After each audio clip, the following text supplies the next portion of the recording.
Hi, this is Krishna Iyer with the Iyer Think Tank in Delray Beach. This is, my final podcast for the day. We are going to be talking about International Criminal Court for Crimes Against Children by Donald Trump.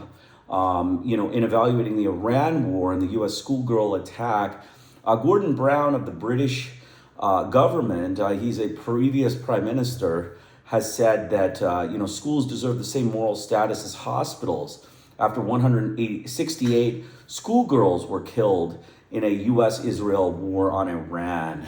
So we're going to just go through this article, and then there's a second article. It's a short one. It's about Iran granting the International Criminal Court jurisdiction over apparent crimes. So let's get started. Gordon Brown has called for the creation of an international criminal court for crimes against children, saying no child should ever become collateral damage in a conflict. Writing for The Guardian, the former prime minister drew on the Tomahawk missile strike on Sharjah Taibeh School at the start of the Iran conflict, which killed 168 schoolgirls, to argue that schools deserve the same moral status as hospitals, protected places, and the same protection under international law. Schools, which should be safe havens, are increasingly being drawn into a war with pupils and teachers as easy targets who cannot fight back, said Brown, the UN's special envoy for global education. International law, including the founding statute of the International Criminal Court, has long prohibited assaults on children or schools in war. But in a world where modern warfare increasingly takes place in built-up civilian areas, he argues classrooms can be dangerous as if they were the front line. Brown notes that Donald Trump has denied culpability and blamed Iran for the Manab school bombing, but analysis has indicated that this is not true. On whoever the blame finally lies, Brown said, the school massacre is no isolated event. Two excuses are normally used by perpetrators of attacks on schools: that they were not intentional, or that the schools in question were being used as military bases. This has allowed them to claim a defense that is still recognized in international law, he says. But he continues, on a plausible interpretation of humanitarian law, those who attack a school are manifestly failing to act on their legal responsibility to avoid all known risks to children and to shelter and protect them as innocent civilians. To emphasize the seriousness of these crimes and their unequivocal interpretation under international law, Brown recommends the creation of a dedicated international criminal court for use against civilians.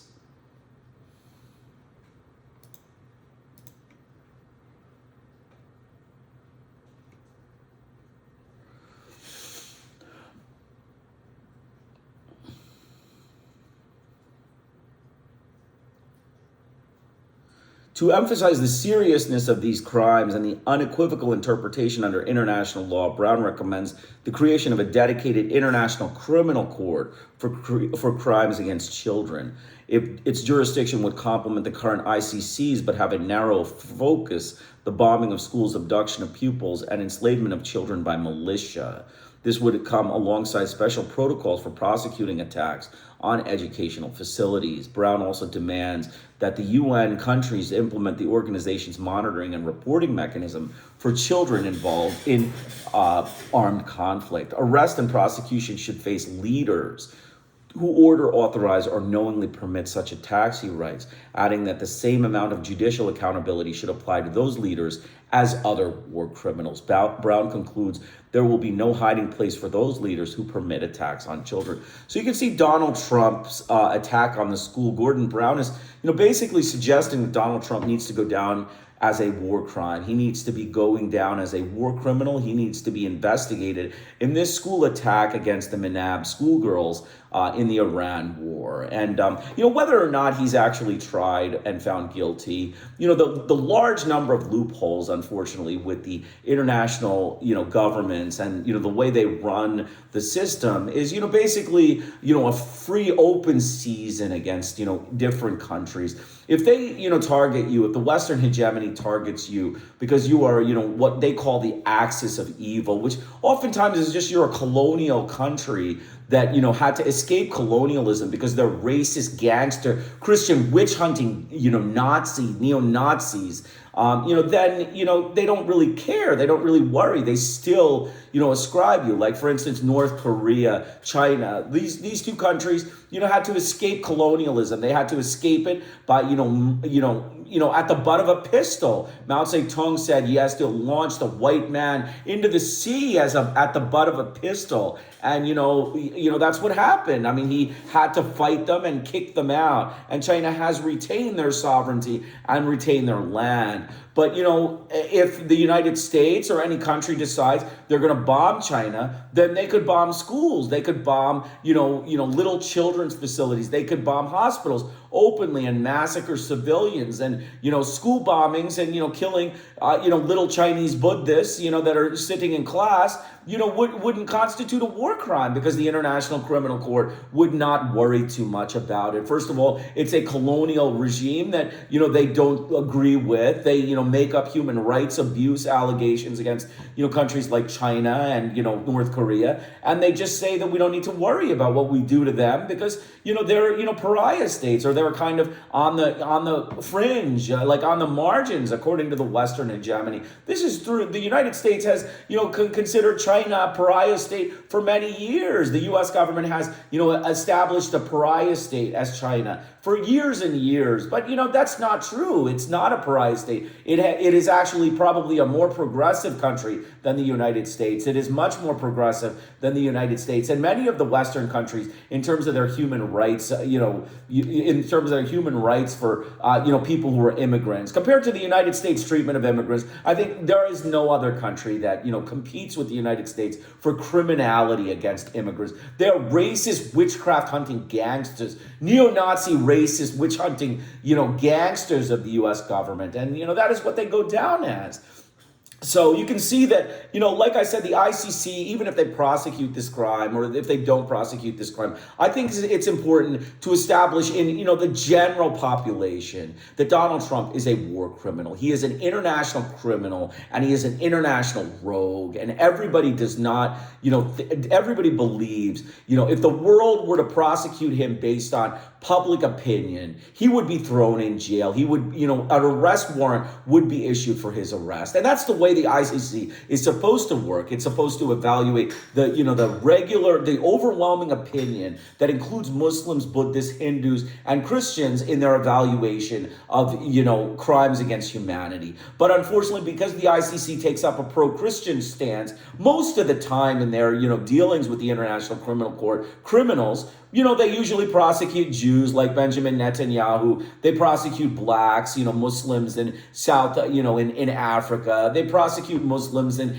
Asia, the Taliban. These are the kinds of people that get tried with crimes for the ICC. Usually Christians escape prosecution because, the Christians that run the courts are biased. They are biased. They don't, they don't charge them. They don't charge them. They don't construct dossiers. They don't, meticulously evaluate the number of casualties. For instance, Iran, if the Iran war were, for instance, to take place in Ukraine, totally different. They would charge Putin right away because these are Ukrainian Christians that are being slaughtered by, the Russian government. So you can see there's, much one-sidedness in the ICC. And, we have to say, unfortunately, the ICC is not living up to its task if it does not charge Donald Trump or does not charge Peter Hegseth with crimes against humanity in Iran. And, they should be charged with crimes of aggression in Venezuela and Iran. Those are the crimes they committed. This crime of aggression needs to be prosecuted by the ICC. It is supposed to be prosecuted. They're looking for amendments and all of that stuff. So though I'm hopeful that Donald Trump will be prosecuted by the International Criminal Court, I also believe that there are many loopholes in, the meticulousness of the overseeing bodies. Let's leave it at that. The overseeing bodies that run the International Criminal Court and, their population politics. They don't really use populations and global public opinion to decide who gets prosecuted. They use majority court opinion, majority Christian opinion, which, unfortunately Christians, tend to, find human rights kind of against non-Christians as criminal, but against Christians it's criminal, but against non-Christians it's, whatever, another, example of human rights abuse. No big deal. It's not like, the end of the world. These are just Muslims that are being slaughtered. These are just Buddhists that are being slaughtered. Look at the Vietnam War. Look at the imperialism in China. The number of crimes that the United States committed against the Vietnamese Buddhists. Did they have International Criminal Court? Did they charge Richard Nixon with, ICC arrest warrant and war crimes? No, they did not. They did not charge, any of the Chinese, any of the Americans that were involved in the Chinese government's overthrow, like, FDR or Harry Truman, who, basically went to war in North Korea on an illegal basis. And, they backed the U.S. in that, racist war of aggression against China and North Korea. And, that's what ends up happening. So though I am hopeful that the ICC will change course in this and, will prosecute Trump, I also accept that, the politics of the Christians that run the courts are, flawed. They are flawed, and, we have to accept the limitations of these things and the flaws in these things because, the U.S. government supplies money. They see their white friend in power in United States, and they don't want to prosecute him because, they think he's a charming, mass murdering anti-Muslim butcher. Like a charming mass murdering anti-Muslim butcher escapes prosecution because that's the way the court is designed. If it was, an equal representation, if there were enough Chinese on the committee, if there were enough Japanese on the committee, if there were enough, Africans on the committee, if there were enough Middle Easterns on the committee, if it was an internationally, ethnically, distributed court, then I would say it's more likely to prosecute Donald Trump. So like I said, I'm hopeful that they prosecute him, but I'm not 100% certain they are going to. So I do want to just keep it in the eyes that he deserves criminal prosecution, and the world public and all of these articles indicate that he is a war criminal. He is a criminal of the United States government. Him and Pete Hegseth need to go down for crimes against humanity in, the Iran war, as well as crimes of aggression against Venezuela and Iran. So Iran grant International Criminal Court jurisdiction over apparent crimes. Iran should file a declaration granting the ICC jurisdiction over crimes committed on its territory since the war began on February 28, 2026, said dawns today. Other impacted states in the region should also file declarations similar to maintain a pathway to justice. As of March 5th, 2026, the U.S.-Israeli war of aggression has reportedly killed over 1,300 Iranian civilians and struck hospitals and schools across the country, while Iranian retaliatory strikes have also reportedly killed and injured civilians and damaged civilian infrastructure across the region. And so you can see March 5th, today is March 18th, March 19th. Okay, March 5th, March 18th. March 5th is 13 days ago, and it was 1,300 civilians on March 5th. So Al Jazeera is reporting 1440 on March 18th. What, has the war just stopped? I mean, we're hearing, daily bombing by Israel and the United States, daily, massacres of people. They're talking about civilians being murdered, yet Al Jazeera is reporting 1,400 civilians. So obviously the numbers are completely whitewashed. They're whitewashed numbers that are, fabricated. They're fabricated data. The only way to know this is, wait, be patient and wait days and days, maybe a couple of weeks until they get together the numbers and release it so that they secretly release it when people aren't really paying attention to the war. Right now, everybody's very fixated on this war. So I suggest everybody pay attention, continuously pay attention to this war so that we can, get the actual numbers, because eventually it will be released. Because if it was 1,300 on March 5th, then it is more like 2,500 to 3,000 today. And we are hiding about 1,500 civilian casualties that the U.S. government is fabricating that it didn't do.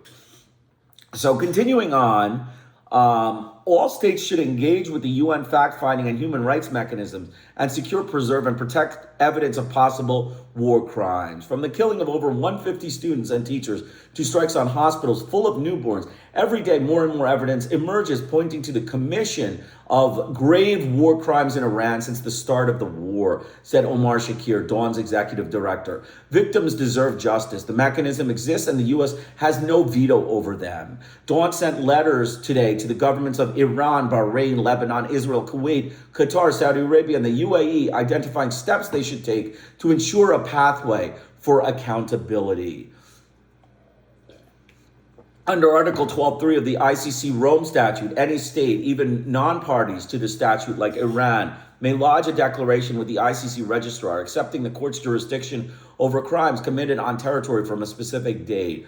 By filing such a declaration set to the beginning of the war, Iran would grant the ICC jurisdiction over every strike on Iranian soil since the assault began, including the Menab school strike and the Gandhi hospital attack, where nurses were forced to evacuate newborn babies from a destroyed facility. Palestine used this mechanism, and Ukraine used it twice before both subsequently ratified the Rome Statute. The ICC issued arrest warrants against Israel Prime Minister Benjamin Netanyahu and former Defense Minister Yoav Gallant pursuant to Palestine's declaration. Following an Article 12.3 declaration is an executive act that Iran can take immediately. Other affected states in the region should file a declaration granting the ICC jurisdiction.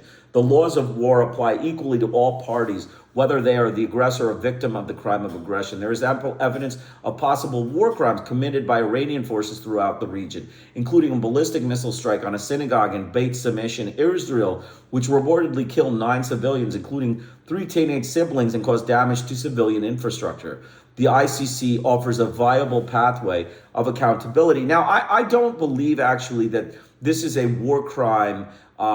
This is a war crime when bases from the United States, friends in the Arab world that are using U.S. bases to launch attacks on Iran. The presence of those bases nullifies this as actual war crime. These are not war crimes. These are, casualties of war. They are, casualties of war. The deliberate targeting of civilian infrastructure and the deliberate targeting of civilians, such as the Menab schoolgirl strike, which was a deliberate targeting by the U.S. government of, children in the school. Those are the kinds of things we're talking about, war crimes. We're not talking about, the collateral damage resulting from, a couple people dying as a result of a strike on an Israeli base, or collateral damage resulting on a strike from a weapon that was shot at Saudi Arabia in response to their being used as a base. I mean, if they are, intently targeting military assets, and these drones are not functioning the way they're supposed to, then I don't believe they should be charged with war crimes for this. But the other way, using the military bases and bombing schools and being very close, and then bombing their bases and bombing their schools and sports arenas, medical facilities, all of the medical facilities, all of the sports arena, all of the children in schools that have been bombed by the U.S. government, those are war crimes. Those are the war crimes and crimes against humanity that the ICC should investigate.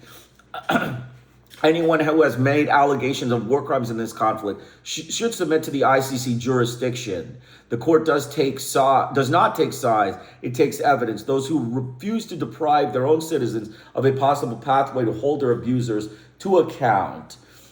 Iran and all affected states in the region should also provide access to and engage with existing UN human rights mechanisms, including the UN Office of the High Commissioner for Human Rights, UN Special Procedures, and where relevant, the Independent International Fact-Finding Mission on Iran, and the Independent Commission for Inquiry on the Occupied Palestinian Territory, including East Jerusalem. Government should proactively invite these mechanisms and cooperate with them. These mechanisms can investigate grave abuses by all parties during the current war, establish a clear, independent factual record, and facilitate prosecution. Iran fact-finding mission, which the UN Human Rights Council established in November 2022 and extended for 2 further years in January 2026, issued a statement this week condemning the strikes and warning that failure to respect the principles of distinction, proportionality, and precaution may attract accountability for war crimes and crimes against humanity. The mission has an active mandate to investigate violations on Iranian territory,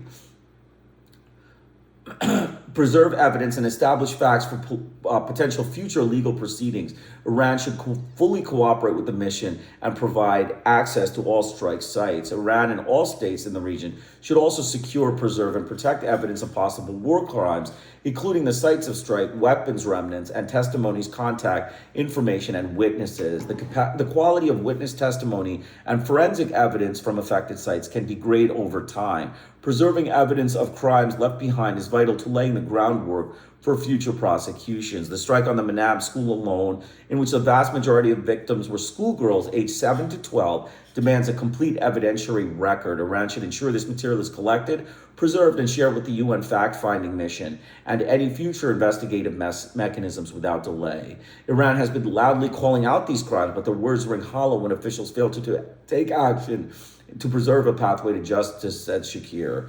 The Iranian government should preserve the evidence, utilize every available mechanism to investigate possible war crimes, and pursue accountability of this crime through the International Criminal Court. So this is from Dawn. Dawn is an advocacy group. I'll give you the actual, the acronym. So Dawn is actually the Democracy for the Arab World Now. It's DAWN, Democracy for the Arab World Now. It was founded by Saudi journalist Jamal Khashoggi, who was, slaughtered by the Saudi government, in their, vicious Turkish embassy, dismembering of this man. We remember that. It was, many years ago in the 2010s. I think 2015, 2016, 2017, or 2018, he was murdered and dismembered in the Turkish embassy. And, these kinds of things indicate that the people who are running these, governments that are, helping the United States, they're human rights butchers. They're human rights abusing butchers. And so we need to be very careful with, evaluating who is normal and who is not. A criminally deranged butcher that dismembers or murders people in embassies, a criminally deranged butcher like the United States President, Donald Trump, a criminally deranged butcher like, Vladimir Putin.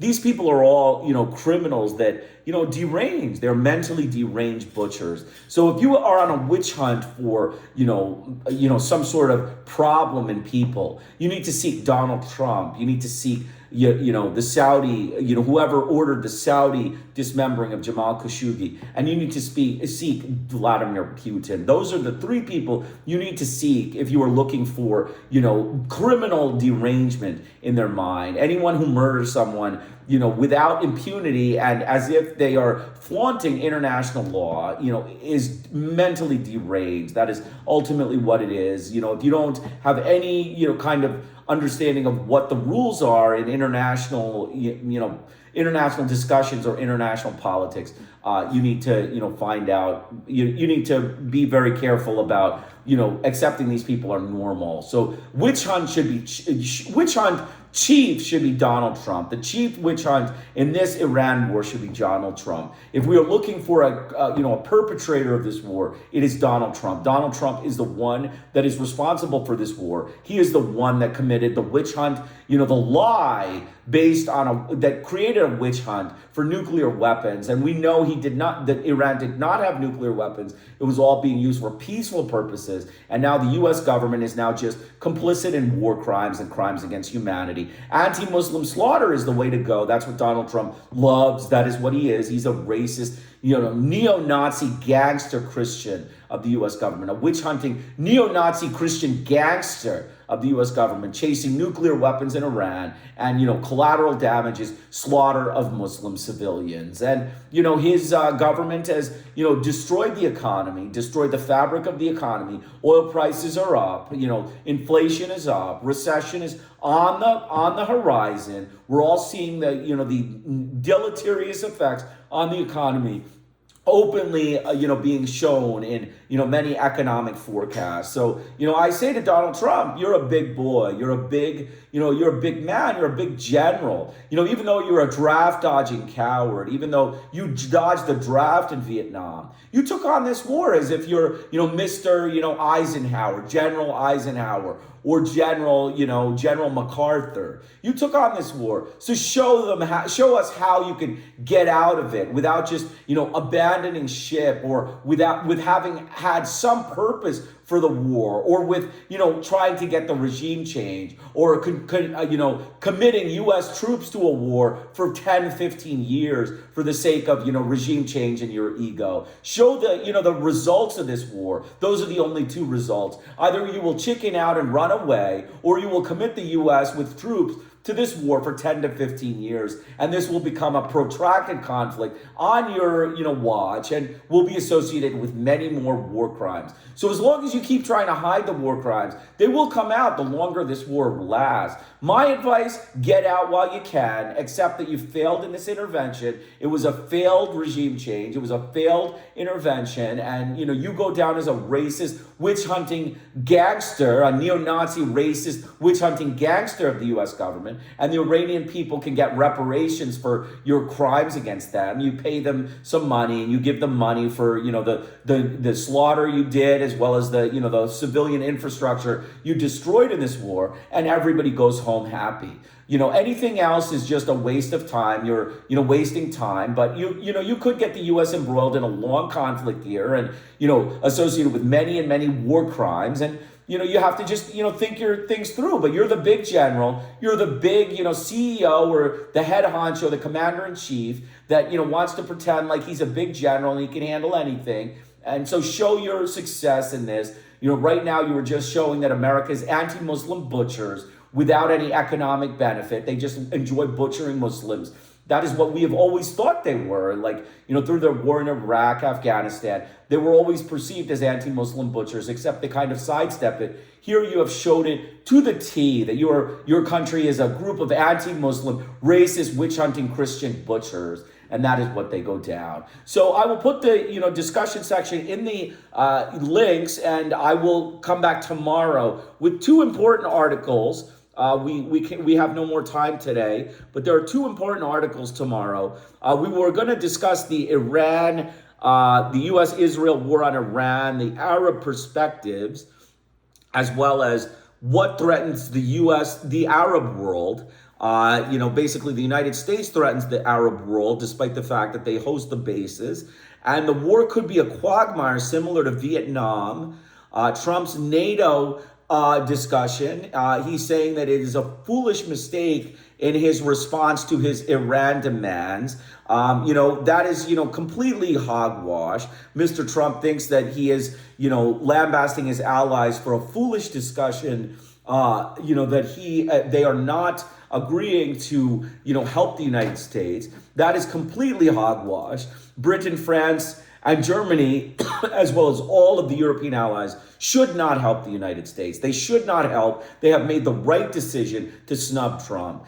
Trump is, on an independent mission here. He is on an independent Christian witch hunt here. And let him go down and make his own bed like the big general he wants to pretend to be, when he is just, a draft dodging coward that, failed miserably in this war and is, just an utter failure as a president. So, he may think that NATO is making a foolish mistake, but, it is not true. NATO is making the correct decision, that they should not back the United States on this, personal anti-Muslim Christian crusade, this witch-hunting Christian crusade against the Muslim people in the Islamic Republic of Iran. So we'll discuss that, and then we will discuss Cuba. The world says Cuba is not alone. There's another article about Cuba describing the anti-imperialist solidarity from Manila to Havana that have supported Cuba, especially centered in the Philippines.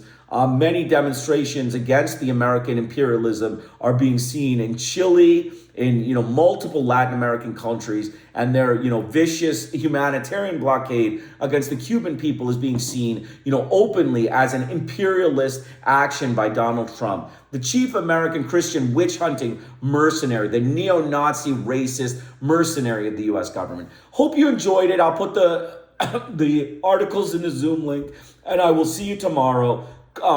Please make any comments that you wish in the comment section. I love to read comments, but I don't get many. Hope you enjoyed it. Krishna Iyer with the Iyer Think Tank in Delray Beach. Have a great day.